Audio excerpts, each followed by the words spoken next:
Guys, good evening and welcome to another major episode of Triggered. Thank you all for tuning in. As always, it means the world to us and frankly to the movement because we got to fight back against some of the insanity that we see out here on a daily basis. Tonight, we're talking with retired Army Colonel Doug Macgregor. Colonel Macgregor has a storied career in the Army. The Colonel directed the last great tank battle in the 20th century. I mean, that's sort of an interesting thing. I mean, I want to hear all about that because, I mean, tank battles, I mean, when you think about the history of warfare, some of the most major, so to sort of see the change out of that is actually incredible. So that was the Battle of 73 Easting during the Gulf War back in 91, I believe. But most recently, he served as a senior advisor to the Secretary of Defense in the Trump administration, and he's been a strong voice in exposing the forever war agenda inside Washington, D.C., and he'll give you all the explosive details that the swamp does not want you to know. I imagine a lot of that has to do with money. Some of it probably has to do with stupidity, but we're going to talk to Colonel Macgregor in a moment. But first, we finally have the Durham report, folks, and it's basically just telling us what we've already known for years. In my case, what I've known since about 2017 when they started saying that we were colluding with Russia. And to break it down, they basically say that the Crossfire Hurricane investigation was a total hoax based on the lies of the Steele dossier, and the FBI knew it the whole time. I'm shocked, folks. I'm shocked. The FBI, I thought they were such good actors. I thought everything they do, like concerned parents being domestic terrorists in their eyes, except for terrorists, they're not terrorists, but domestic terrorist parents, like that's a real thing, folks. From the report, and I quote, "Based on the review of Crossfire Hurricane and related intelligence activities, we conclude that the department and the FBI failed to uphold their mission of strict fidelity to the law in connection with certain events and activities described in this report." No shit! I'm shocked! You don't say! But where's the accountability for all of this, folks? Where's the action? Right? These guys get away with it, they get busted, they break the rules, they don't follow the Constitution, they're biased partisan hacks, but the problem is they get what they want and nothing actually happens. The Steele dossier was Clinton bought and paid for opposition research. It was all lies. Now, anyone with a brain knew that, right? Yeah, Donald Trump colluded with Russia because, he needed the money. Like, it was used as a pretext to spy on Team Trump. Remember? Trump was right about that one also. They're spying on me, it has to be. Because you see this stuff coming out, and you say that there's no other logical answer. Of course they were spying on, whether it was Obama and Hillary and all those people, they did it. There was never any evidence of collusion, and it was always obvious. But they play on the minds of people who don't have the time to get into the details, who don't think about it. They whisper in their ear for 7 years that, you know what, and a small percentage of people are like, well, there's got to be something to it, right? We got to trust the FBI. They're honorable and they're acting in good faith and all of this bullshit that we know isn't true now. But again, we're paying attention. We're watching this stuff every day. This is what we do. Average people working hard to put food on their table, trying to live their American dream, listening to 5 minutes of news in the background every day. You know what? There must be some truth to it. The reality is that these people are bad actors. They're corrupted, partisan, broken agencies, and we need to start from scratch. The Russia hoax was an operation hatched by left-wing political operatives. And it had nothing to do with a serious investigation. It never did. It had to do with creating a shadow over Trump, trying to hurt him in the midterms, trying to make his job in D.C. harder, trying to make his mission impossible to fulfill. And yet he still did a lot of it. But it would have been a lot more, because you would have won over some of the weak Republicans that also were afraid of the backlash associated with all of the stupidity. Guys, not everyone sees it the way you guys see it. Not everyone's eyes are open. And even those sometimes that perhaps know what's going on and eyes are open, they're too afraid to take on the machine. And we must become unafraid if we're going to push back against the insanity that's enveloping our country and destroying once noble institutions. And meanwhile, there's actual threats facing the country. Joe Biden is facilitating the entry of drugs, suspected terrorists, and millions of unknown illegal immigrants in our country. Title 42, which was instituted by my father, President Donald Trump, in 2020, allowed for the swift removal of illegal immigrants. Biden let it expire last week. Shocking again. I know we're all surprised. You know, we heard the rumors, he may be renewing it. It's like, I don't think that's going to happen. But, you know, Biden let it expire last week, and the flood at the border is exactly what we expected, and it's gotten worse. Last week, the Border Patrol reported that illegal boarding crossings topped 10,000 per day, the highest levels ever recorded. And guys, that's just counting the ones that they actually catch, okay? Thousands more get away with it every day. Probably, I mean, you know, that's a long border, folks. You think that 10,000 that they got, yeah, you think that's a number? I bet it's double, probably triple, and maybe a lot worse. The liberals tell you that these are they're moms and kids. They're seeking asylum and a better life. But take a look for a second at this footage of an overcrowded Border Patrol station. Tell me exactly how many pregnant women you see here.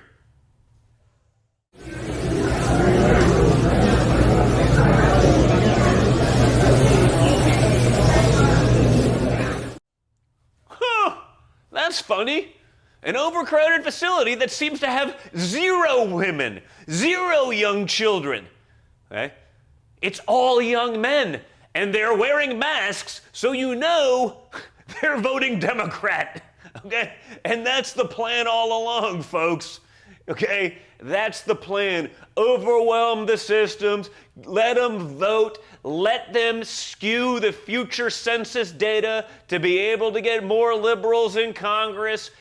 That's all the game is, folks. They'll get released into the country and likely never, ever deported.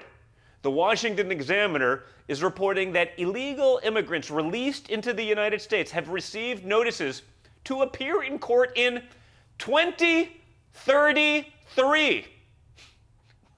Guys, 2033, okay? It's 2023 right now. I thought it was a typo, okay? Like later this year. No. In 10 years, in a decade, right around the time of the next census, that's when they have their court appearance. 10 years? 10% of a century. That's when they're going to start showing. How many do you think are even going to show up? By the way, even if they do to court and a judge rules that they should be removed, as long as there's a Democrat in office, they're 100% safe. They'll be in our schools, they'll be taking advantage of our healthcare systems. They won't be paying for any of those things, but you will have the privilege of paying for yourselves, your children, and them and their children. There's over 1.2 million illegal immigrants currently in this country that have been ordered to be deported by a judge. I was told, because this is what they said about me and my family for a while, I thought and was told that no one was above the law. But that's just what Democrats always tell us, right? They said it about me. They don't seem to have a problem with Hunter. They'd say about someone who's conservative coming in legally, but not someone who will ultimately vote for Democrat, be dependent on their systems, and help further the radical left agenda. Guys, apparently, if you're an illegal immigrant from El Salvador, then you are above the law. You'll actually get better treatment than Americans who are actually subjected to these laws. And where do all these illegals go? Well, guys, in the case of New York State, they are going into hotels where they are kicking out homeless veterans out of hotels to make room for illegal immigrants. So again, no one's looking for equality here, folks. They're looking for much more than that. They can come here illegally, they'll get free housing, and they'll displace veterans who need our help, veterans who put their life on the line for our country, veterans who could be suffering from PTSD and other things, why there's 22 a day that kill themselves. An illegal immigrant crosses the border, gets a hotel, displaces an American vet. Think about this for a second, folks.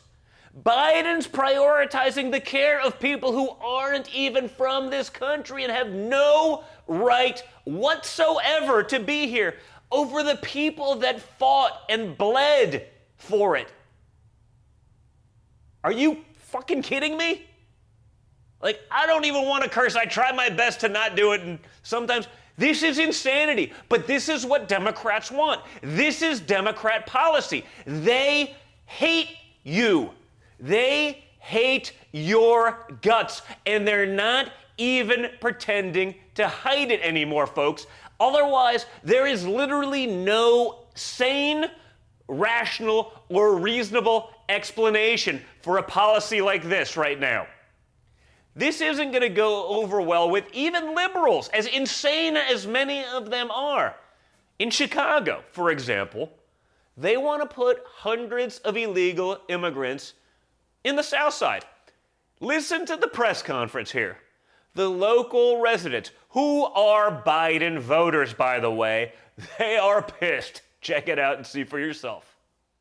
Resources that have not come to us, now you want to overly compensate for people who never lived here before, and we need to be taken care of first and foremost before anything else happens here. Why would any leader put our black communities already riddled with crime at further risk by placing unvetted non-taxpayers steps away from our seniors, our children, and our homes we've worked so hard on our own to secure? Guys, I don't know that man. I don't know who he is. I imagine we don't have a lot in common politically. And yet, on this one, we agree. And yet, it continues to happen. What good can come from this? Who are the people whose jobs are going to be displaced? Probably America's lowest income earners. People who saw real wage growth under Donald Trump. And probably people who saw that disappear immediately under Joe Biden.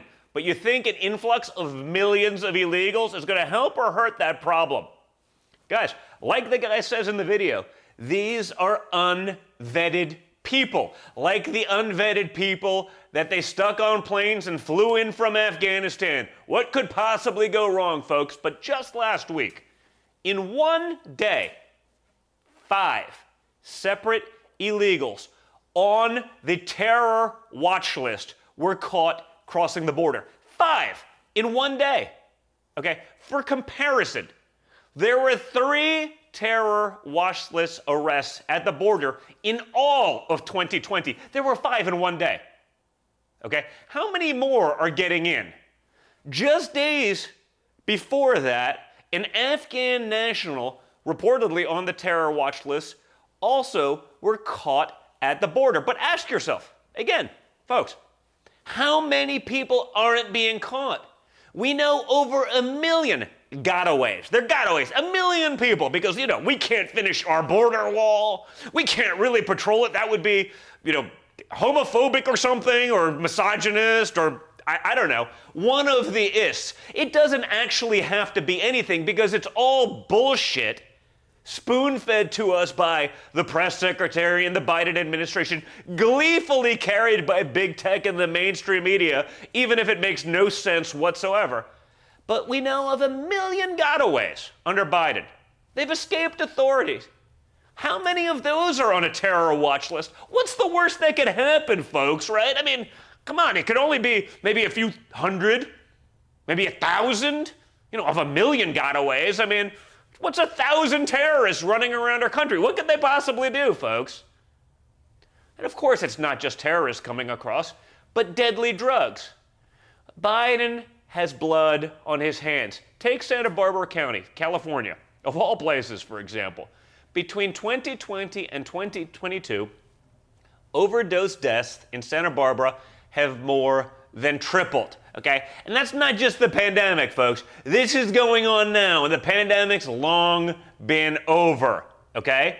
That's happening because we don't have control of our border. It's a sieve, and the Democrats and their policies are just fine with that. It's unleashing a scourge that's killing Americans all over the country. And now, folks, every state is a border state because of this insanity. To you or I, this is a crisis. The drug cartels control our border and are sending fentanyl across. Okay? There are millions of unknown illegal immigrants from all over the world streaming across.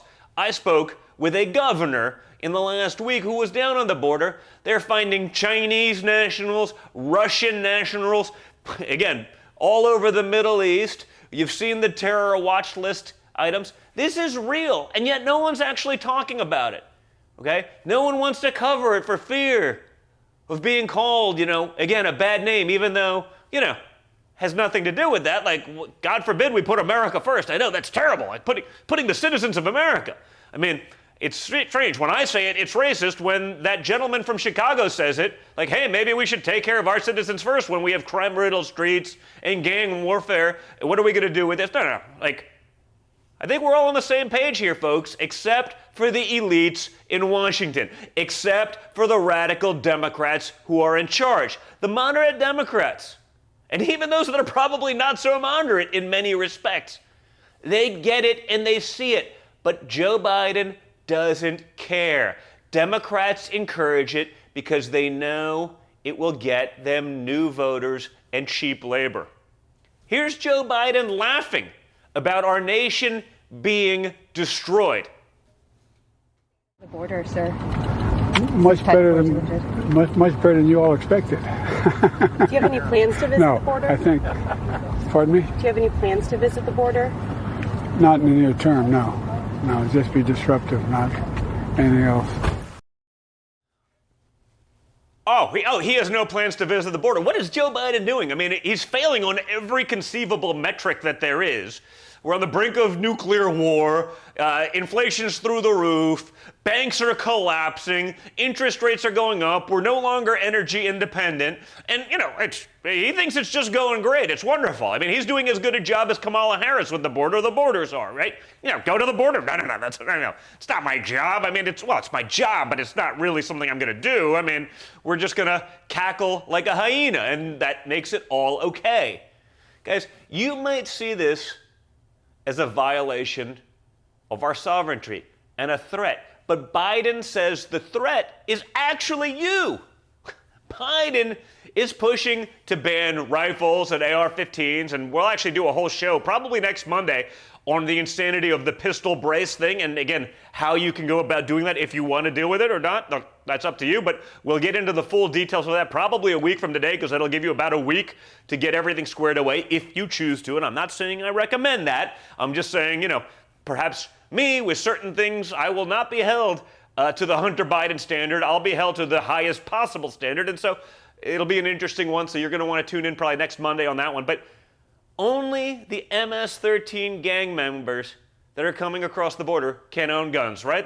That's fine for them, right? And get this, the drug cartels are flooding our nation with fentanyl, aren't the biggest threat. No, guys, they're not the biggest threat, right?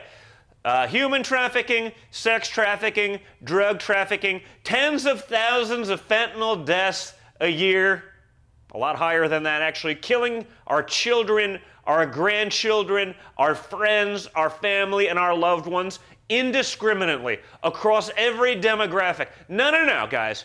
The people peddling that stuff across the border, they aren't the biggest threat. No.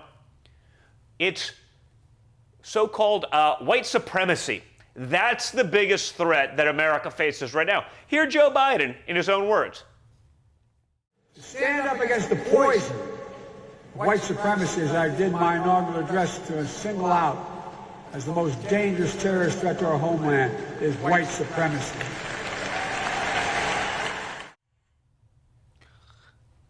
Yawn. I mean, I guess Biden thinks he's playing to a hometown crowd speaking at a historically black college, but like, give me a break, folks. Like, I have been all over this country. I don't know that I've seen any of these so-called, sure, there's a lunatic out there somewhere, and just like there's plenty of lunatics on the left, but like, the biggest threat to our country, the biggest threat to our homeland, I mean, this guy's been smoking a bit of what Hunter's got, okay? Give me a break. Biden and the Democrats are undermining our sovereignty. What else could explain their actions? And by the way, if America was so evil, like we hear from the leftists, if it's so racist, so terrible, why exactly would millions of, let's say, non-white people journey across our border every year? Why would they risk life and limb to come here? Please explain that to me. Maybe it's all bullshit. Maybe it's just a soundbite that gets him credit. Because it is, folks. That's all it is. We need to take control of our border. It's going to take serious leadership, actual leadership, not a demented old idiot that can't find his way off a stage. And that means a second Trump administration. We need to treat our border with the same urgency that Democrats give to Ukraine's border. And until that happens, folks, we're in trouble. And as far as I'm concerned, if we don't have borders, we don't have a country. Another very wise man once said that, and that's your favorite president and my father, Donald J. Trump. And he's 100% right. So guys, before we get to our interview, I want to make sure to thank our great sponsors. Also, take a second here, like this content. That's how algorithms works, folks. If you guys like it, you share it with your friends, it'll go more viral. We can actually take on the mainstream media. We can be a threat to them and their institutions and the bullshit that they peddle on a daily basis. But I can't do that alone. I need your guys' help, so like it and check it out. Also, go make sure to check out sponsors like Goldco who have the guts to actually sponsor programming like this. Okay, we've seen what the left will try to do, so gold and silver can protect your retirement savings from inflation and dollar devaluation. Guys, we talk about it on the show all the time. You literally see the warning signs, right? The banks are collapsing, interest rates are going through the roof. Banks don't want to lend to people anymore, and I just want you to be prepared. So owning tangible physical inflation hedging gold and silver can help diversify your portfolio. So from precious metals IRAs to direct purchase of gold and silver, Goldco has helped thousands of Americans diversify and protect their retirement savings. So support the companies who support you instead of the woke companies who hate your guts. To learn more, go to donjrgold.com. That's DONJR gold.com. Learn how to protect yourself. Do your homework. Do the research. But again, you see the writing on the wall. Check it out. Make sure you at least see all the sides. And also make sure to check out Patriot Mobile, America's only Christian conservative wireless provider. With Patriot Mobile, you're putting America first with every call, all while getting the same nationwide coverage as the major carriers. Not only does Patriot Mobile provide you dependable wireless service at an affordable price, they also share your values and they actually support you, okay? Patriot Mobile puts their dollars into action, donating a portion of every dollar that they earn to support groups that fight for the First Amendment, the right to keep and bear arms, our incredible Second Amendment, the sanctity of life, and protecting brave police and first responders. So again, guys, support the companies who support you and your beliefs. And for free activation, go to patriotmobile.com/Don Jr. For free activation, again, patriotmobile.com/Don Jr. I think you'll like it. And with that, we're going to go to retired Colonel Douglas Macgregor. Doug, welcome aboard, or I should say Colonel. These days, I have a lot of respect for our military, especially the door kickers and the guys that are doing it. I used to probably have a lot more respect for military leadership, but when I see some of the woke crap that has come out of their mouths these days, it's actually hard, right? And I mean, I think that's reflected in the recruitment numbers. You know, it takes a lot of patriotism to sign up for something like the military, and it's hard to do that when you're risking your life potentially if you don't believe in the things that are their stated values. So when you see some of the woke nonsense that's going on in the military, what do you see yourself? Because it's got to be frustrating from someone like yourself, who I know just staunch America First patriot. Well, you know, the American military establishment is in the same boat as your political structure, and I would argue your economy. It's afflicted with stage 4 cancer. What I'm saying is that, you know, when your dad took office, he spent 4 years suppressing the cancer, trying to keep it at stage 2, because we were already in trouble. We'd been in trouble for many, many decades. That's why President Trump's arrival was a returning faith to tens of millions of Americans that there was, in fact, hope for the country, a belief in the rule of law, a belief in the republic, a belief in our national identity, history, and culture. Unfortunately, since January of 2020, we've jumped from stage 2 to stage 4. We're in a lot of trouble. And for the military to get anything right, you'd really have to decapitate it, because most of the people at the top are among the least impressive that I certainly remember in all the years that I served. And these people are affected and afflicted not just with the sort of stage 4 political cancer of wokeness. These are people who, frankly, will adopt whatever you want them to get ahead. We have a Washington community and a military full of opportunists who don't really believe in much of anything except in whatever gets them promoted, whatever lines their pockets with cash.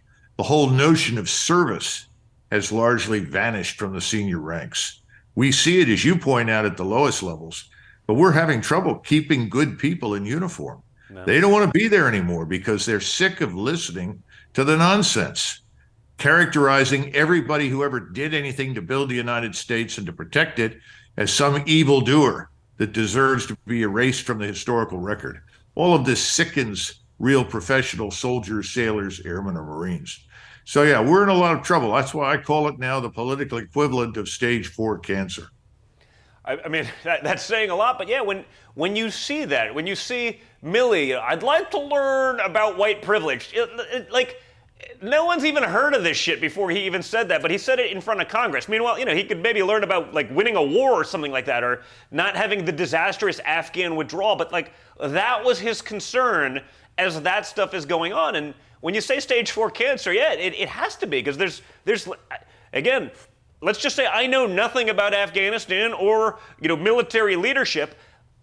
I know he's wrong. That it doesn't take a genius to figure that out. It doesn't take, you know, General Patton to understand that this guy's an imbecile, and yet he's there. He's amassed that kind of power, and I feel like they've backfilled all the leadership positions. You saw that with the mandates, where they're, you know, the highest trained people in the military were the ones that were sort of anti-vax. They weren't going to go for it. That's our great fighter pilots, our SEAL team type, you know, and other, you know, special operations operators, and they're like, no, and they're like, okay, fine, we'll get rid of you guys. Like, they spend millions training them. It's like, oh, we'll replace you with like a trans, like, checkmark person, and, you know, they may not be able to operate or fly a plane, but, like, we'll be really woke, and we can pretend that that's important for our military, and that's going to somehow help win a war.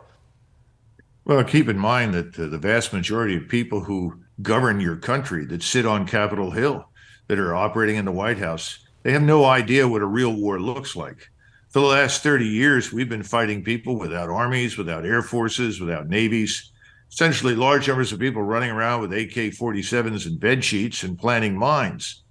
Our military has suffered as a consequence. One of the reasons that your dad was very interested in extricating our forces from many of these countries wasn't simply because there was no mission. This was an open-ended opportunity to throw money into a large pit, but there was nothing there to accomplish in the interests of the American people. There was no strategic benefit to us. We weren't accomplishing anything. He understood that, but he also understood that had a very negative impact on our military. You get lazy when you can dominate everyone with firepower, when there's no real threat to you and you go to war. There is no war. This becomes a colonial expedition. The problem for us now is that we're looking at Ukraine and the Russians on the other side of Ukraine. These are not Iraqis. These aren't Afghans. This is a real military establishment. And when you listen to fools like this Admiral Aquilino from Pacific Command talk about our ability to fight a two-front war, that he's not worried about Russia and he's got what he needs to deal with China, this is the kind of insanity that we absolutely do not need. Your sober-minded father would have fired him. That's absolutely outrageous nonsense. The last man to talk about a two-front war being child's play was Adolf Hitler. We don't need people that even remotely think like that in uniform. That's where we are. There's no strategic common sense. There's no interest in the national interest. Yeah. The whole thing is about who makes money in Washington and bully whomever we want to overseas. All of these ugly chickens are coming back to roost right now. The whole world is not with us on this Ukraine business. Most of the world is very much against us. And everything is at risk. Our economy is at risk. The reserve status of the dollar is at risk.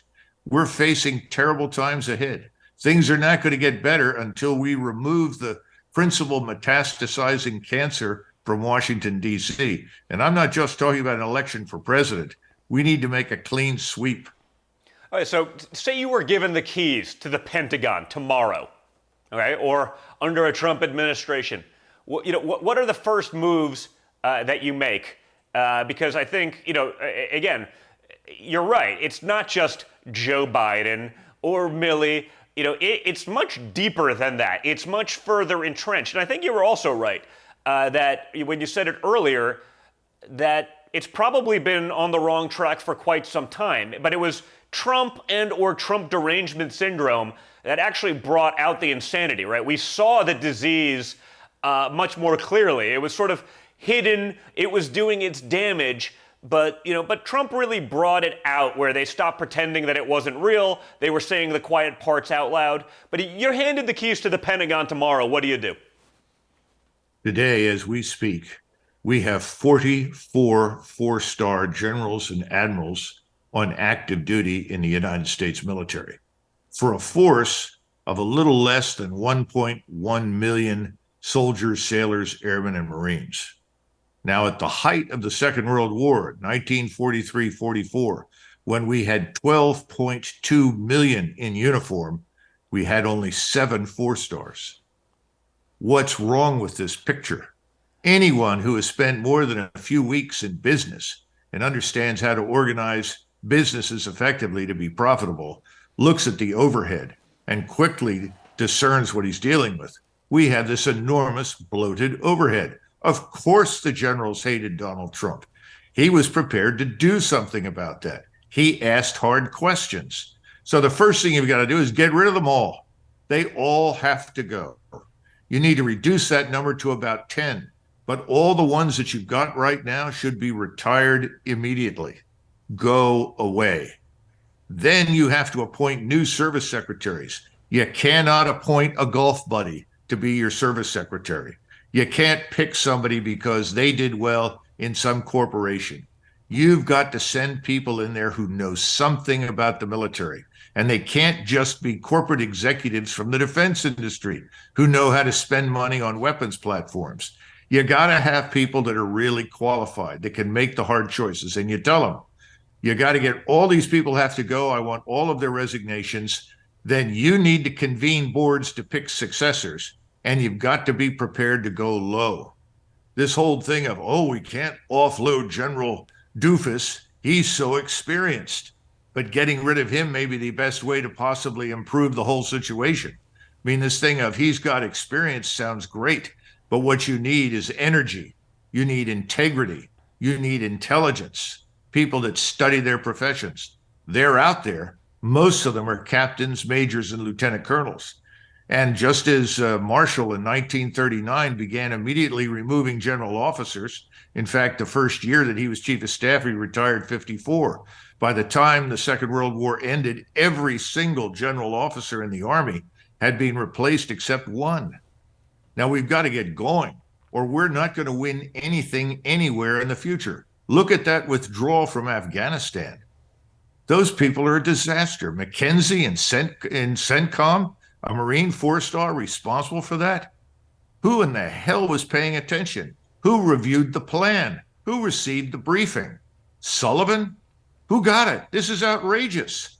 That should never have happened. And they picked the wrong airport for the wrong reasons. And we have nice photographs of people hanging on to wings, hanging on to wheels, people that have no interest in coming to the United States for any of the right reasons. And we're flooded with people again. We know nothing about them. We haven't vetted them. This is part of the larger problem. So when you talk about open borders, uncontrolled immigration, or what I call weaponized immigration, it's weaponized because it's being used against the American people, because the government in Washington is literally waging war on the core population. You know, those are the people that say, I'm an American, not something else, and then an American, not a part-time American, not a conditional American, but an American.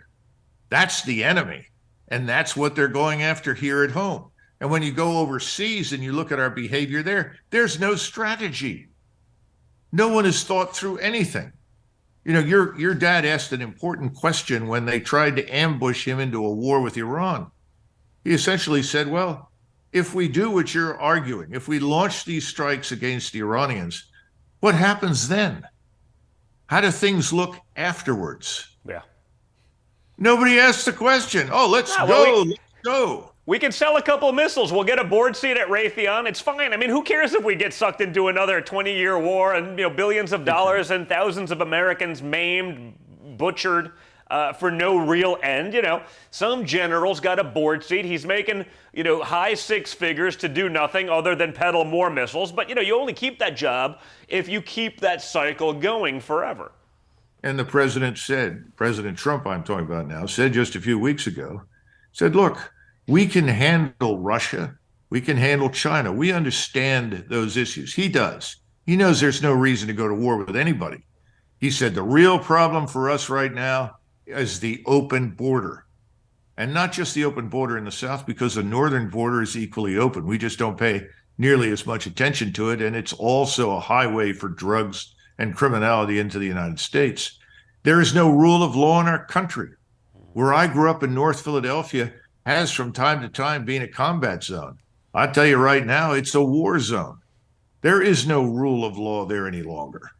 Criminality is rampant. And the American people, yes, they're beginning to figure it out, but we're about to go into a serious economic crisis. And once you start talking to people that can't get enough food, who can't afford to buy the food because the prices are so high, you end up the way the Parisian population did in 1789. And we're headed in that direction right now. It takes real leadership by the president, but he's going to need an army of people to fight with him. He's got to be prepared to come into this city, clean it out, and start over. He's got to have foot soldiers in every precinct, in every state. It's the only way to win. We didn't have that the last time. We've got to have that, or there's no chance whatsoever for us. So you've been pretty outspoken also about sort of the never-ending, you know, war in Ukraine, which I feel like, you know, again, first it was just a, you know, $130 billion proxy war. Now, not surprisingly to anyone who's been watching for the last, you know, 7 or 8 years, you know, we have boots on the ground there, and they're doing that without congressional approval and without the approval of the American people.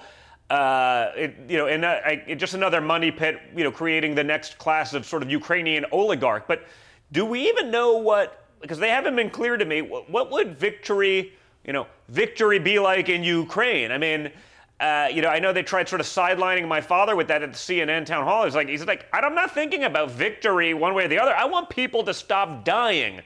And that doesn't seem to be very clear to these people, where there's a binary victory. This means, like, it's like they're playing Call of Duty, not actually dealing with real lives.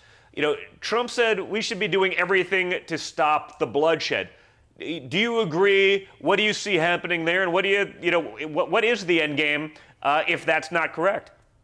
Well, for the globalists that are running the show, this is the globalist neocon elite, both on the Hill as well as in the White House, and these elites in Europe, particularly in Paris, Berlin, London, they're all interested in seeing BlackRock take over Ukraine, number one, so that it can be systematically stripped of its resources and turned into a subjugated state that belongs to the larger globalist elites. But they also want to see that happen to Russia, which is why this war was never about Ukraine. It was always about what can be done to destroy Russia. And of course, since the people in charge didn't perform any strategic analysis, they never thought about purpose, method, or end state, they concluded that Russia today is still the Russia of 1992. It's weak, it's prostrate, its economy is ineffective. Remember the McCain statement? Oh, Russia is Spain with a gas station. All of these arrogant displays of American hubris, treating Russia as though it was a third-class nation with a fourth-class military.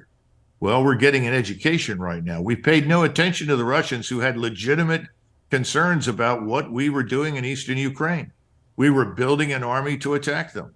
We put a hostile government into that country in 2014.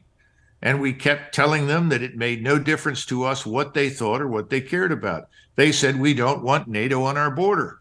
No one paid attention. President Trump tried to listen, but he was surrounded by people who subverted him, people who were not loyal to the president, who took an oath of obedience to the orders of the president and then ignored them. So what's the outcome? You've got a very serious war that could become regional, even global. And no one in the White House seems to really grasp that. But we're losing. The globalists are losing. And when the ground dries, and in June, you're going to see a massive Russian offensive, and most of what we call this thing called Ukraine is going to be swept away, especially that government in Kiev. But that government doesn't represent the interests of the Ukrainian people. They represent the interests of this globalist elite who are interested in resources and stripping them and using them and exploiting them to make money. Yeah, and there are also people that don't seem to have any of America's interests at heart, even if America's the guy funding all of this to the tune of 130. And, that'll double and triple, and the Pentagon lost 220, they misplaced $220 billion in their budget. If you lost $6 in your, IRS statement, they'd be auditing you, but they can lose 220. So I imagine most of that went to Ukraine, but it feels like, the biggest threat to America is actually what's happened to the petrodollar. When you have Putin now talking with the Saudis and Putin now talking with Xi, and you get rid of the petrodollar, and all of a sudden all that borrowing that we do, where we're living way above our means, that's no longer possible, plausible, or worse. And that's right. It seems like we've opened the door for that. So, I guess that works for the globalists because they're probably the guys coming up with this idea, and they don't care about taking and getting rid of American hegemony. I that's a think real it problem matters for America. But again, this is still the Americans pushing this, even though it's literally happening before our eyes, and everyone's pretending like this is a non-issue. Because I guess it's a non-issue if you're in France or the UK or any of the other places, because you get to knock America down a peg. But what that does to the American people is disastrous. No, I think what you're seeing is this war has become financial as well as military. And the globalists understand that they're going to lose this war. And what will come of this is that the BRICS, Brazil, Russia, India, China, South Africa, are going to be increased by 81 additional members. And all of these people are going to go to a currency that is backed by gold. And once they go to that currency backed by gold, whether it is one currency or a basket of currencies, it doesn't make any difference. Yes, we are in a lot of trouble. The globalists know that, and it is why they are so desperate right now. And the greatest fear that I have is that when the Russians do attack and it becomes abundantly clear that Ukraine is finished, I mean, it's already obvious to anybody who visits the place for any length of time, it's in ruins. But once that occurs, I fear that there will be pressure to commit U.S. forces in Poland and Romania, along with Polish forces and potentially Romanian ones, to Western Ukraine. And if that occurs, the gloves will come off because truthfully, thus far, Putin has exercised tremendous restraint, tremendous patience. He does not want a war with the West. If he wanted that, we'd already have it. But if we intervene in Western Ukraine, it's over. We'll be in a full-fledged war. Expand on that a little bit, because it's sort of interesting. You say, like, hey, this started, maybe Putin was going to do it anyway, but the reality, this started, in my opinion, because, NATO was talking about taking let's call it a 500-mile-long buffer zone that has been historically a buffer zone since basically World War II, which was the Ukraine, and moving NATO's borders towards Russia. Now, maybe Putin was going to do it anyway. I'm not saying he's, a good guy or a nice guy. I'm not apologizing for him, but no one seems to talk about that the movement of and the talk about moving NATO onto Russia's border when you had this very large buffer zone of the Ukraine was sort of the excuse that they needed. I mean, it is as though we were goading him into this to begin with. What are your thoughts on all of that? I think we grossly miscalculated. Putin had made several speeches over the last 20 years, repeatedly saying, please do not advance the border to Russia. Do not try to transform Ukraine into a hostile actor, an actor with hostile intentions towards Russia. What happens in Ukraine is of existential strategic interest to us, just as theoretically what happens in Mexico is of existential strategic interest to us, although this administration has decided to ignore it. That's going to come back to haunt us. And if you're looking for future conflict, that's where to look for it, not in Europe and not in Asia. But the point is that Putin wasn't pulling any wool over anyone's eyes, and Putin absolutely didn't want a war. If you go back and look at the force that he sends into Ukraine earlier in February of 2022, he goes in with about 90,000 troops. He limits his advances to the periphery because he expected that we would negotiate, that he would demonstrate that this was serious and that Russia wanted its population in eastern Ukraine, which is really Russian, to have equal rights before the law. He wanted to end the oppression of the Russians that lived there. And he wasn't going to surrender Crimea. The reason he went into Crimea is he was afraid it was going to be turned into a U.S. naval base by the Ukrainians at the earliest opportunity. He wasn't going to allow that to happen. Now, he went along and thought that he might get a negotiated settlement, and he finally figured out after several months, nobody's going to talk to me, especially after Biden said, our goal is regime change. Our goal is to get rid of Putin. And our goal is ultimately to divide Russia into constituent parts, then exploit it. All of his supporters, his staffers, everyone in the globalist camp knows this is the truth. The so-called oligarchs, Kolomoisky, Soros and others are all part of this. None of this is news. Finally, he said, enough's enough. He stopped. They set up a strategic defense. They ran an economy of force mission. And now they have a force in place that can go as far as it needs to go, which includes to the Polish border. They have a plan for a 31-month war against us if we insist on fighting it. And we are in no shape to fight a war. We can't even recruit the United States Army or the Marines. The Marines are running around trying to recruit illegals and are being encouraged to do so by the administration. Is that what you want in the ground force to fight for this country? Forget it. It's not going to work.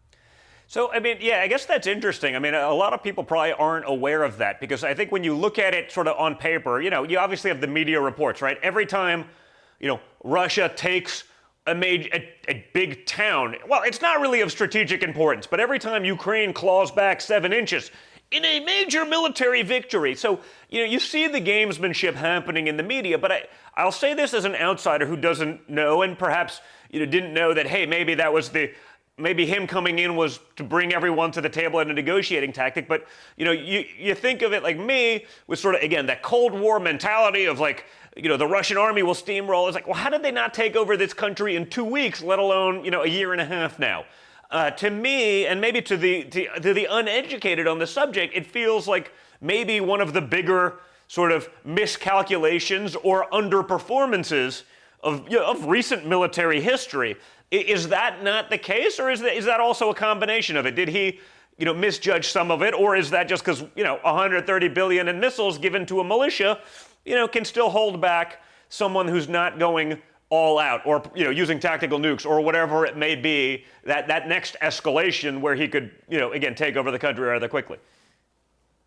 Russia is not the Soviet Union. Russia is an Orthodox Christian country that is rooted in Russian nationality, history, culture, language, and ethnicity. So forget the Soviet Union. Ukraine is a brother Slavic country. The last thing Putin wanted to do was destroy Ukraine. Putin would have been perfectly happy to have Crimea recognized, to gain those equal rights for Russians inside eastern Ukraine, and to declare the place neutral, because the neutral Ukraine would have provided exactly what you're discussing, not only a buffer for NATO and the West, a buffer for him, for Russia. He wasn't interested in any of the things that he's been accused of. That's what Professor Mearsheimer has said. Anyone who understands Russia, knows what's happened over there since 1992, gets it. All of that's over now. Your dad, President Trump, could have intervened in February or March and put an end to this quickly. And I'm confident that he would have. We would have convened talks without preconditions. We'd have come to some sort of new territorial arrangement. And I think we would have had a neutral Ukraine, which was in everyone's interest, and no war. But now those days are past. This government in Moscow, it's not just President Putin, his entire population is enraged. They don't trust anyone in the West, especially since Chancellor Merkel and now President Macron have both admitted that the so-called Minsk Accords, which were supposed to address these issues, were a facade. They were a fraud. They were designed to, quote unquote, buy time to build up Ukraine. And they built it up. That was not a militia that was defending eastern Ukraine. They were actually very good soldiers. Most are now dead. They've had 300 to 350,000 dead Ukrainian soldiers, another 300,000 or 400,000 wounded. They're now forcibly dragging old men and boys into uniform to fight. They're desperate, which is why they'll take anything they can get. The Russians are not desperate. They don't have a recruiting problem. They've had 100,000 volunteers in addition to the 300,000 reservists or more that they've mobilized. Russia's population is squarely behind Putin. What have we got here in this country? We have a divided society, divided along every conceivable issue, from economics, class, race, you name it. And this society doesn't even support the military establishment that desperately needs talent and Americans inside uniform. And this is what this administration thinks it can commit to a war? I mean, this is sheer lunacy. We need to get out of this before we're dragged into something. And the notion that we could take on the Chinese, a nation of 1.4 billion people, what do you plan to do with your military power against that? What makes you think anything we would do would influence them? And as President Trump pointed out, that's an economic competition, one that he could handle. Unfortunately, we're not even in the competition anymore. We've surrendered.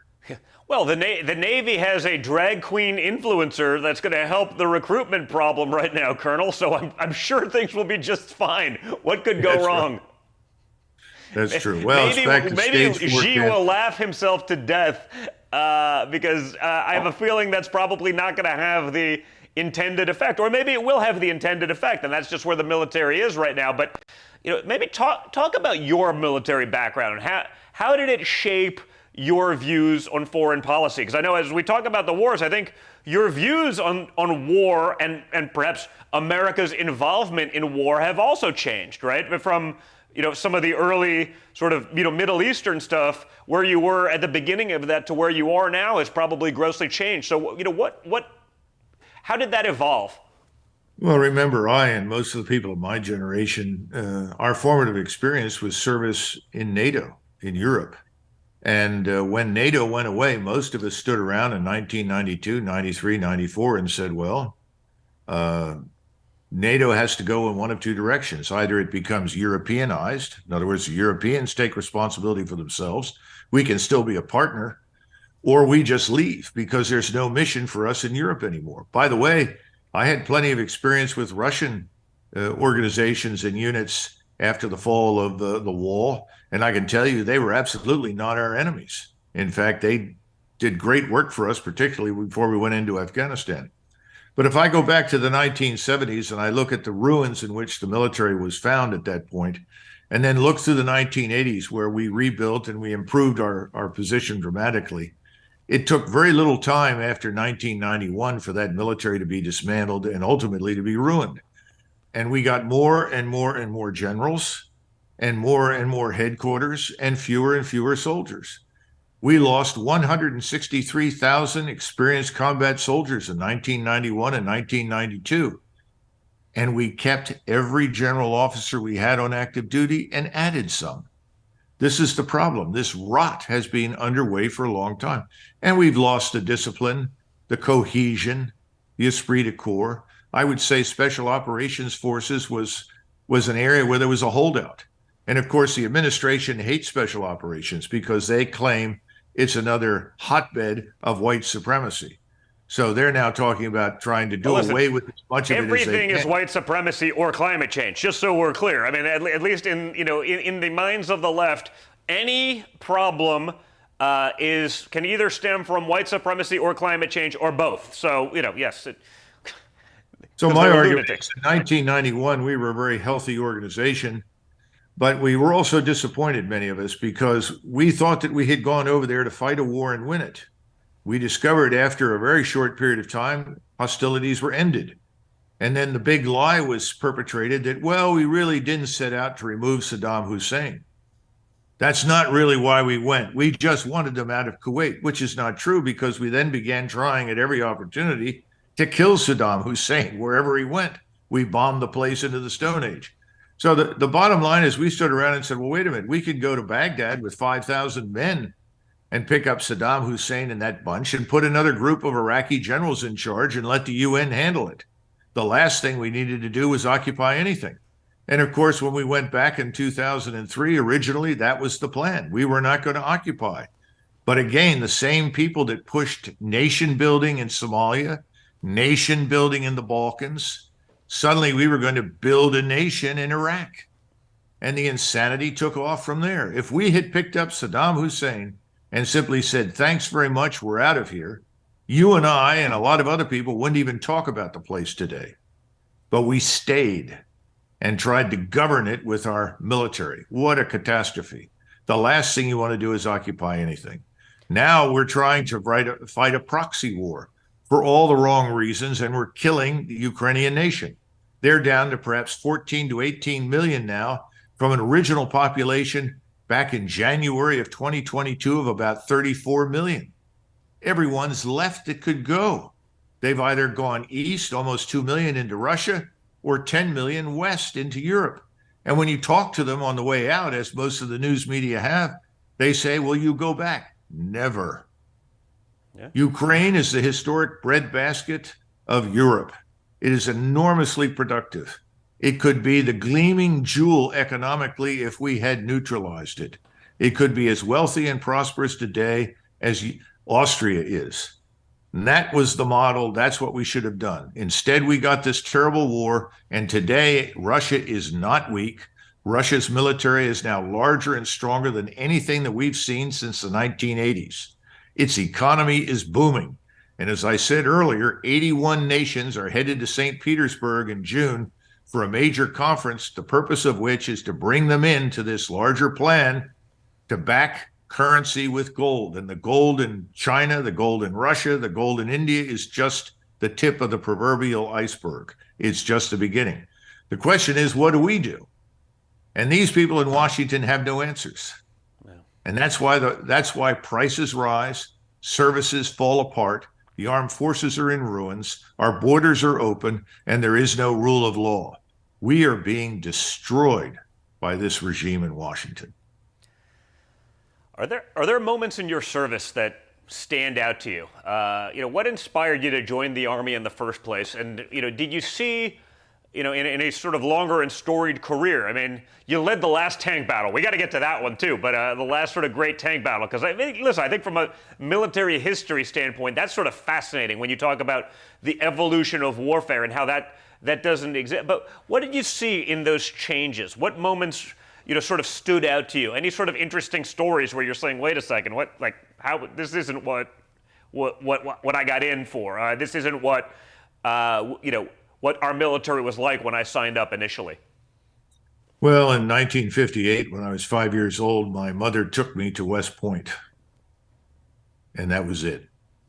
I decided that's where I wanted to go, and that's what I wanted to be. And in the 1950s, as you can imagine, I grew up in a household where people like Douglas MacArthur, Charles de Gaulle, Winston Churchill were heroic figures that I was brought up to admire and respect. And that led me down this path of interest in the military. And it never changed, to be perfectly frank with you. The only other interest I ever had was classical music, and my grandmother was a concert pianist, so I enjoyed playing the piano, but it wasn't something I was going to do for the rest of my life. So that was the beginning. Then I went to Germany as an exchange student from 69 to 70. And I lived with a family whose father was a professional soldier, a German officer in the Second World War. And at the end of the war had been accepted to the general staff system. He was fluent in Russian, Greek, Latin, and Hebrew. He was a classical scholar, and he spent a lot of time with me and taught me a great deal about the military and warfare. My maternal grandfather had served in the First and Second World Wars. He was an Army officer in World War I, became an officer in the Navy in the Second War. My father hated the military, but my parents were divorced, but he served in the Second War. He commanded what you would call a Higgins boat, and he ended up, his last mission was in Okinawa, where he landed troops in Okinawa in 1945. So everybody had served in the military. I knew what it was about. I knew the good sides and the bad sides, and I chose it as a profession. And I didn't get in the first shot. I lost out to somebody recruited for football at West Point in Philadelphia. So I ended up going to the Virginia Military Institute for a year, which was a very good thing for me. And it did a lot for me, changed my attitude towards a lot of things. And it didn't turn me into a Confederate, but I certainly gained an appreciation for the South. And then I went on to West Point, and I would think after that, I was very fortunate. I served under a number of excellent officers and had great success with soldiers. I discovered pretty quickly that 90% of the soldiers are top-rate people, top-flight people. Our biggest problem are bad officers. We have too many officers, and a lot of them are mediocre. And one of the things that I learned from the German that I lived with for a year was one good officer is much better than 4 or 5 mediocrities. The soldiers deserve the best. And if you want them to perform to the best of their ability, you give them the best possible officer. And I've stuck by that for the rest of my life. And the other thing was that he and everybody else that I grew up with was very much convinced that you had to lead from the front. And so I went into a tank and I led the 1,100-man formation from a tank. We had 42 tanks, 42 Bradleys, 8 guns. We were part of the 2nd Armored Cavalry Regimental Battle Group of about 7,000 or 8,000, and we were the lead element in the 7th Corps. And to be frank with you, there was no plan for us to collide with and fight the enemy. In fact, they were trying very hard to position us in such a way that we did not make contact directly. They were going to try and destroy as much of the enemy with indirect fires as they could. The problem was we ended up in a sandstorm, and we drove headlong into the enemy. But the soldiers were brilliantly trained, great captains, great non-commissioned officers. We went into the attack, and within about 30 minutes, destroyed most of what was the rear guard for the Republican Guard Corps, about 25 to 2,800 men, 30 or 40 tanks, 100 other armored fighting vehicles, and artillery. And then we were told to stop. And we stopped at this thing called the 73 Easting. This is a north-south line in the desert because, of course, in the desert, you can't point to some town or a mountain. There's nothing Not a there. lot of natural waypoints, right?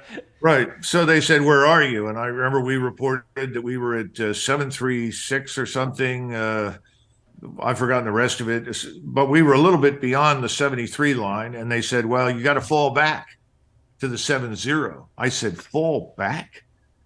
And I said, "Why? Why?" And of course, I got into an argument. And finally, I said, "No, we're not falling back." The regimental commander knew me, and the deputy regimental commander said, "All right, let Macgregor stay there."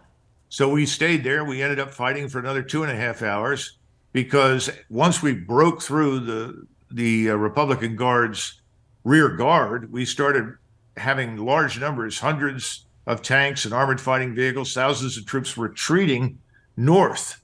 Only since we were out in front by about 2 miles ahead of everybody else, they started slamming into us. And so we ended up doing a lot of damage until these people were either surrendering or disappeared. So it was an extremely successful battle. And like many successful actions, it was an accident. One that I'm very proud that I was part of, simply because of the enormous professionalism, bravery, and courage of these soldiers, sergeants, lieutenants, captains, and warrants that were there with me on the ground. I mean, I cannot begin to tell you what spectacular soldiers they really were. If I could have, I'd have given every man in the unit a Silver Star. But of course, you can't do that. That's amazing. A lot of history right there. It's sort of, I guess, the culmination of a lot of history. And I guess you haven't really heard much about tanks, since then, and except for, I guess, now that we're back to Ukraine, where there seems to be a resurgence, and they're sending American tanks, whether it's surplus or perhaps some of the stuff that's more obsolete, over there. But you're watching these things that, a tank goes in and a missile takes it out from 5 miles away, and it seems like it's a very different game with the advent of a lot of technology. I don't know that I'd want to be in a tank right now. It seems it's a very secure place when someone's got a rifle, not so much when they have Hellfire missiles. Well, actually, when you're walking around on the ground with a weapon, everything can kill you. You have no protection at all. So you're better off in an armored fighting vehicle in 90% of the cases. Mm-hmm. The problem is that if you go out there without effective air and missile defense, you're done. Yeah. You've got to be able to counter the enemy's air and missiles. We have lots of systems, but our Army has neglected this for decades. Simply because since World War II and even during the Second World War, we didn't need much air defense. Remember that when we fought the Germans in Western Europe, their air force was largely stripped away or defending cities against bombing attacks. So we were usually dealing with, 1 or 2 airplanes, and we had 5,000 over us protecting us. Well, that's all changed now. But there are lots of systems that can annihilate these small drones. You can shoot down cruise missiles. What you cannot shoot down are hypersonic missiles. But hypersonic missiles are not meant for troops in the field. They're meant for headquarters, command and control, bunkers, ships at sea, large capital ships, aircraft carriers, this sort of thing. But we have to rethink how we organize. And it's a question of, do you need tanks? Of course you do. How many do you need versus other things? And what kind of air and missile defense do you have with you? The Ukrainians are in a lot of trouble right now because the Russians have spent months annihilating all of the air defenses that they have. Because the Russians learned from the Second World War, once the air defense is gone, you can operate as you wish and annihilate everything. And that's where the Russians are headed now. Ukrainians have almost no air defense left. And we, by the way, have almost nothing we can afford to ship them unless we're willing to operate without any air defense ourselves. We don't have the war stocks anymore. We've given it all up. All the artillery ammunition, missiles, and so forth. It'll take years to replenish the arsenals in the United States and elsewhere across Europe. Again, another reason why it makes a lot of sense not to go to war. We just don't have the ammunition, the missiles, the rockets. We don't even have the right structure and organization for it. So back to your first point, you got to get rid of those 44 4-stars. Then you need a new structure where you take it down to about 10 4-stars. And you simplify your structure. We've got too many headquarters with too many focuses and too many interests. And in the meantime, you take 30 or 40,000 U.S. combat troops and you put them on the Mexican border immediately and stop it. Mm-hmm. You'd mentioned hypersonic missiles, and I couldn't help but remember around the time that we have the botched Afghan withdrawal, and Milley is saying he wants to learn about white rage. China was in the process of, literally, I guess, testing nuclear-capable hypersonic missiles. Talk about that, the threat of China, the growing concern about Taiwan, and what an invasion by China could look like. I mean, I think based on the incompetence that we're displaying on a national stage, there was probably always a timeline that China was going to do this, but it feels like whatever that timeline is, it has been greatly accelerated. What are the national security interests in Taiwan? What does that look like as far as military readiness is concerned, et cetera? Well, remember that all of your intercontinental ballistic missiles that fly at a rate of 30, 40,000 feet per second, they are all hypersonic. So we have hypersonic missiles. They're intercontinental ballistic missiles. The hypersonic missiles we're focused on at the moment are designed for shorter ranges on a regional basis to be largely conventional. Can they be nuclear? Of course. But the nuclear option is not the first option for the Russians and the Chinese. Both have made that very clear. China embraced a no first use doctrine decades ago. Now, as far as their arsenal is concerned, you're right. Over the last 10 years, it's been rather modest.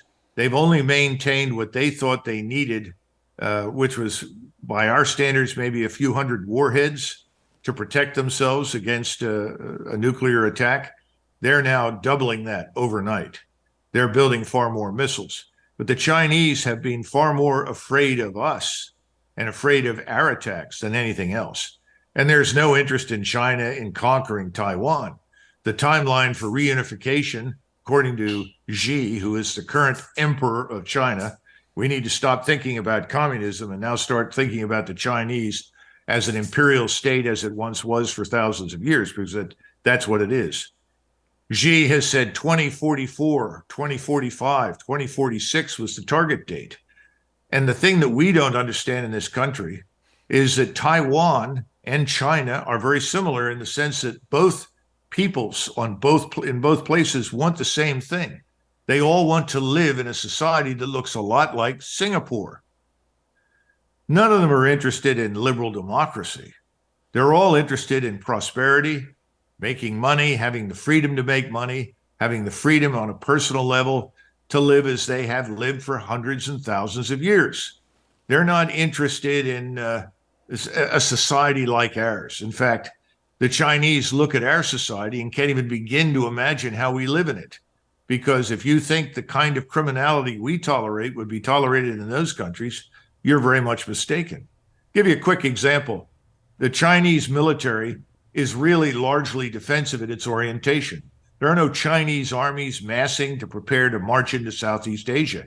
In fact, they met with the Vietnamese, and the Vietnamese and the Chinese have reassured each other there will be no war between them. And we have been trying to goad the Vietnamese into a relationship with us, thinking that somehow or another we can leverage them against the Chinese. You have a similar phenomenon on the Korean Peninsula. The South Koreans aren't interested in going to war with China. China is their biggest trading partner. And then there's Japan, very similar. The Japanese now have with China something they have not had ever in their history. They have what we would call a free trade arrangement. They have access to Chinese markets. One of the reasons the Japanese and the Chinese fought with each other is that the Chinese emperors always insisted that you pay tribute to China. It was kind of a tax that allowed you access to the market, but you had to pay tribute. Japanese don't pay tribute to anybody. And so the Japanese went to war. Well, that's over. The Japanese have factories in China. The Japanese can send their agricultural products to China. They may have disputes, but no one is going to go to war with them. No one in Asia is talking about a war except us. So you wrote and if you think you can fight a war with China with the United States Navy, you're insane. All those surface ships, if they come within 200 nautical miles of China, they'll be targeted and sunk. There's no future for that. And we don't need to do it. Everything has changed. Submarines, unmanned submersibles, space-based intelligence, reconnaissance, surveillance platforms. Those are the things that dominate warfare. Large surface fleets are a thing of the past, which I think is part of the reason the Navy is so anxious to paint China as this great enemy on the scale of Imperial Japan. But we're not going to fight that way in the future. And China is not interested in a war with us. So now, you wrote does a that book mean a few Chinese years ago. are friends of ours? Of course not. I mean, we're the ones with the open borders. Why is the fentanyl coming into the United States? Because our borders are open. Why are the Chinese stealing from us our IP? Because we let them in. I go to business in Northeast Asia. The Koreans and Japanese look at me and say, what are you, stupid? You see any Chinese in our universities, our laboratories? This is nothing new. The Chinese have been stealing everything for centuries. That's why they end up being thrown out of everybody's country across Asia every so many years. I mean, the point is, protect the United States. That's number one. And much of the difficulty we have with China will go away. So you wrote a book a couple years ago called Margin of Victory, 5 Battles That Changed the Face of Modern War. You're talking about sort of the changes in all of that. What, if any, now are some of the history lessons that we can learn from those battles? Does it even apply anymore? Because you're right, we're waging a different war. We could build a 1,000 aircraft carriers next week, and it doesn't really mean anything given where war is going and what people can have as countermeasures to them. Exactly. What are some of those lessons that we can learn from those battles, if it's still applicable? Well, I wrote the opening chapter for Americans because it's all about something called the British Expeditionary Force in 1914. The British rather haphazardly stumbled into World War I, suddenly saying that the survival and victory of the French was vital to their interest after having fought the French for 800 years. Rather a miraculous transformation. So they sent this 150,000 man force over initially. Eventually it grew to about 200,000. They were largely professionals, but they also had a lot of reservists, but experienced soldiers. And this army performed brilliantly, and it was largely annihilated by the Germans. They paved the road to Paris with the dead of the British Expeditionary Force. The lesson of that is we Americans are not a continental power. The British were never a continental power. We are primarily maritime and aerospace powers. We try to solve our problems as much as we can with air and naval power. We don't like to put large numbers of people ashore to fight anywhere because they have a bad habit of getting killed. World War I was a great example. We sent 2 million men over there, and in 110 days of fighting, we had 318,000 casualties, including 110,000 dead. What was the result of that? We didn't have another Democrat in office after Wilson until 1932 when the Depression hit. People were furious. We should never have fought in that war. We should have never have been in World War I. That's what most people thought at the time, and they were right. We didn't want to become involved in these continental wars that absorbed millions and millions of casualties. Thomas Jefferson wanted us to join the French in the French Revolution. And Washington said, I like Tom, he's a nice man, but I think he's a little crazy.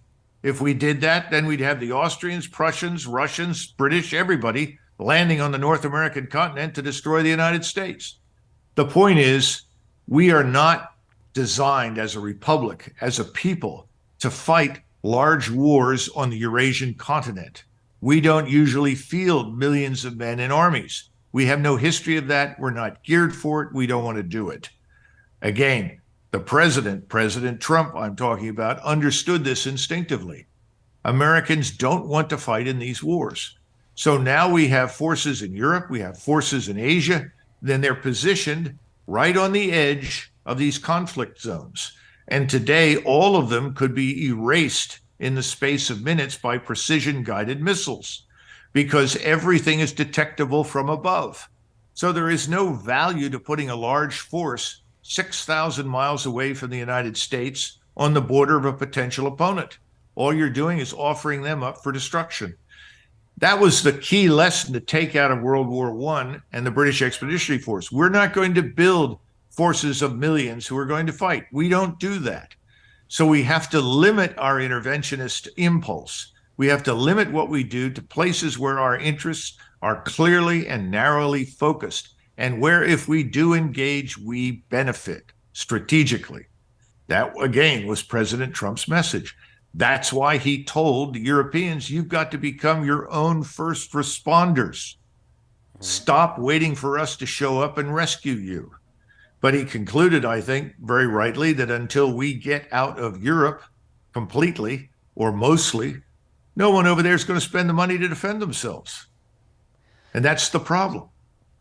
So what, speaking of debacles, what should Biden have done to complete Trump's order to get out of Afghanistan? I think no one wanted to be in the never-ending wars. It feels like until Ukraine sort of became the new religion of the left, I think the one thing that the American populace actually agreed on is that we didn't want to be in the never-ending wars. So what should Biden have done to get out of Afghanistan without creating the disaster? Because I think there's a way to do it. I think there's probably a fairly clear way to do it. But what do you see as that. They tried rushing it. They did it out of the, in the fighting season instead of in the winter when people are hiding in caves. And I mean, it seems like a lot of obvious ones. But, as someone who's been there, as someone who's commanded these trips, what could they have done differently? Well, the very first thing is what you pointed to. You don't leave in the dead of summer when all the snakes have crawled out from underneath their rocks and are prepared to bite you. So that was big mistake number one.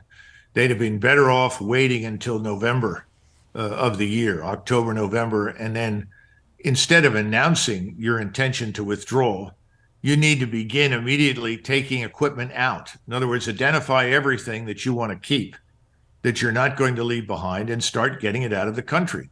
That's going to take some time. But if you do it intelligently, it can be done in 60 to 90 days. The other thing is that you don't identify Kabul, this airport right next to the city, as your departure point. That was the wrong place to leave from. And then finally, we have this airfield that we built in northwestern Afghanistan. That wasn't something that we necessarily needed to completely abandon. That had some strategic value beyond. You're talking about Bagram, correct? Yeah, exactly. Yeah, well, strategic value, like it sits, close to the border of China. Like it probably a good one to keep, but minor details. I mean, it made sense to hold on to that. But again, these things don't appear to be addressed. And then the other thing is, we learned from Iraq. If you tell everybody exactly when you're leaving and where you're going to go from, you get shot to pieces. When we finally left Iraq in 2011, we left in the dark, in the middle of the night, after telling nobody we were leaving. That's how we got out without getting people killed, because you have no friends you can trust. This is crazy. Yeah. Everyone is going to rat you out. As soon as you told the Iraqi army anything, everybody knew it. And that meant you were going to get killed. So the bottom line is, in Afghanistan, every conceivable strategic mistake that could be made was made. And we just kept coming up with excuses to keep people there, once again, because you mentioned money going to Ukraine. Well, most of the money never gets to Ukraine. The money pays for equipment. The money is then laundered through the Pentagon and back into the defense industries to pay for replacements. In turn, you get donations on the Hill rewarding everybody for supporting this fiasco. So the amount of money that actually shows up on the ground is minuscule. And what does show up there pays for the Ukrainian government, just as we paid for the Iraqi government and the Afghan government and the South Vietnamese government. I mean, we can go down this list. It's the same insanity over and over and over again. All of it is designed to maintain the fiction that we're doing something good and important. It's not. It never was. When you look at some of the other presidential candidates out there besides my father, do any of them actually seem prepared to take on the major crises facing the U.S. on a world stage right now? Well, let me give that some thought. No, none of them. I mean, if you look at this man, I had a feeling. Listen, it's always risky putting that out there. You never know. But I hear what you've been saying, and I'm looking at the other, some of the stuff going on there right now. I see the people who flip-flop because of their donors in 2 seconds on, some pretty major issues. I'm saying, you know what? Let's send this one out there. Well, when you look at somebody like DeSantis, and I'm sure Governor DeSantis is a terribly nice guy. That's not the issue. But when he announces very logically, we have no vital strategic interest in Ukraine that justifies our investment there or the commitment of any military power, which was correct. And then just a few days later, after his donors contact him, says, well, I guess I was wrong. It's really important for us to be there. I mean, you want to put that guy into office? What a catastrophe. I can't imagine. That's the last thing we need. Everybody fails to understand something about President Trump. He didn't go to Washington to get rich. Yeah. Too many people do. That's our problem. Government has become lucrative. Yeah, the biggest lie, there's a lot of lies. Reagan had a couple of good ones about, I'm here from the government, I'm here to help. Like, that's a pretty big lie. But the other one is the whole lie of, public servant. Once they get to D.C., maybe there's one or two, but man, that's been bastardized a lot, as evidenced by, Nancy Pelosi being a lifetime public servant and being worth a couple $100 million. I mean, that doesn't happen if they're actually public servants, So the D.C. swamp is a disaster. But, for me, it was interesting is, growing up, generals, were our heroes. You'd spoken about, we've spoken about Patton, we've spoken about MacArthur. But what happened? are there any generals left that we could look up to now for real leadership? Are there others in there? And maybe if there are, maybe don't mention them by name, because if you do, they'll probably be on the chopping block, in the new woke military tomorrow. But, what happened? Are there guys still out there that we could look up to for real leadership? Are there guys, that are children, at least those of, the patriotic Americans, that could look up to be like, you know what, I want to be like that guy. Because I'm not aware of any right now that are in there. I see the stuff daily, and the guys I respect from the military, most of them are operators and door kickers. They're saying, I can't believe I signed up to defend this crap that I see coming out of them every day. We select people for senior leadership, for flag rank, for many reasons, but in most cases, they have nothing to do with demonstrated character, competence, or intelligence. We pick people because we like them and because they're just like us. And in peacetime, where there is no tension, there is no compulsion to get anything right. And frankly, when you fight the kinds of enemies we have, where virtually anything you do works, you're not dealing with an enemy army, an enemy air force. You have no air attack to worry about. You have overwhelming firepower. So, under those circumstances, there is no call for any professional competence. And again, in this chapter in the book, Margin of Victory, it's one of the things I talked about early on. You had British general officers that were very successful in India and Africa who failed miserably in front of the Germans. Mm-hmm. The French had similar problems, though not as severe as the British. It's very hard. So you've got to change that. And of course, now we want to select everybody on the basis of race. And if you're going to compete in that environment, then you have to be subservient, as I would expect a white man or a Northeast Asian to the wokeness. Demonstrate your fealty and readiness to implement these destructive policies that are divisive and will cripple us militarily.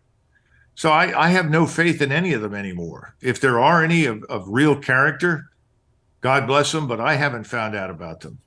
And I'm perfectly willing to just clean it out and reach low and find people who are competent. That is what Marshall did. And it's not personal. If you pick the wrong guy, you fire him and replace him. There's nothing special about it. Somebody said, well, what is a general? And I finally told this senator, it's a colonel you promoted. That's it. Yeah. What's a colonel? It's a lieutenant colonel you promoted. Come on, let's wake up. Yeah. And the guy who you actually want in that position is the guy that's never going to get the nod because he isn't going to pledge fealty to the woke bullshit. He is going to say what needs to be said. He is going to ruffle feathers to ask the questions that those in the DC establishment and those in the military-industrial complex don't want the American public to hear asked, because they may actually have to answer them rather than cashing billion-dollar checks paid for courtesy of the American taxpayer. Well, remember, it's also a case of when you go to confirmation with the current bunch, the people sitting in this, they don't care about the individual, whether that individual actually knows anything. Yeah. They're very concerned about whether or not he's going to keep the money flowing. Yeah. Are you going to maintain the programs that are there? Are my constituents and donors going to benefit? Are you going to go along with the policies? There's no question about military competence, demonstrated. What have you done, General, that justifies your advancement to this position? Explain it. And most can't, because the only thing they've done is go from job to job without notice. Yeah. Well, hopefully, maybe we got to bring you in there to actually clean house one day. And again, hopefully the American people wake up to that. But Colonel, I just want to thank you for joining us. As more happens on the front in Russia, I'll be curious to see what happens in May, as you said, when things dry out a little bit. But we'll have to have you back on to hear from someone who gets it and who's willing to call it out. So I really appreciate your time today. For those of you guys who are watching, I just want to thank you for doing that. Make sure, again, to like and share this content. Go check out the Colonel's. Go check out his book. I think we can probably learn a lot. And Colonel, you're on social media. Why don't you let us also know where we can find you there? Actually, I'm not. Oh, God. I stay off of it. So if you want to know anything about me, you can go to YouTube, Google me. You can see lots of podcasts and speeches and presentations. You can go and find all my books on Amazon. You can go to my website. All you have to do is it's dougmacgregor.com or futuredefense.com or Colonel Douglas Macgregor. You'll get there. So no, I try not to tweet and do things like that because it's kind of an opportunity to be stupid, you know. Hey, relax. You know, I don't know, but yes, guilty as charged, sir. So, well, thank you very much, Colonel. I really appreciate the time again, guys. Go check out those books. Make sure to like, share, subscribe, download the Rumble app so other people can see this, and they will. I want to also take 2 seconds to thank our sponsors for everything that they do. Go check out the guys at Gold Co. Go to donjuniorgold.com. You actually heard what the Colonel was saying about sort of, the globalists and their intentions for what they're going to do, going back to the gold standard, crushing all of that. But again, beyond that, we see what's just happening in the regular system. We see inflation, the rise of interest rates. It's 2008 seemingly all over again. So go to donjuniorgold.com, learn how to hedge, learn how to protect yourself from the insanity, the stupidity, ESG and woke DEI policies driving the decisions that don't necessarily mean anything good for your retirement, but the government's going to try to force down your throat. So again, go check out donjuniorgold.com, and the folks at Gold Co can help you out there. Also, make sure to check out Patriot Mobile, America's only Christian conservative wireless provider. Again, guys, you're going to have a cell phone in your pocket. You're going to use it. You're going to have a plan. Do it with people who give back to the causes that you believe in, and Patriot Mobile does just that. So for free activation, go to patriotmobile.com/Don Jr. Again, free activation at patriotmobile.com/DONJR. I think you'll like it. Really appreciate you guys. Like this, and for those of you who are on locals, I'm going to head over there now. You can go check me out for my Ask Me Anything. I really appreciate you guys. You're the best. Having a lot of fun doing this, and it's all because of you. So go over there to locals if you're on that. Otherwise, I will see you on Thursday, and we'll have some fun. Be good, guys.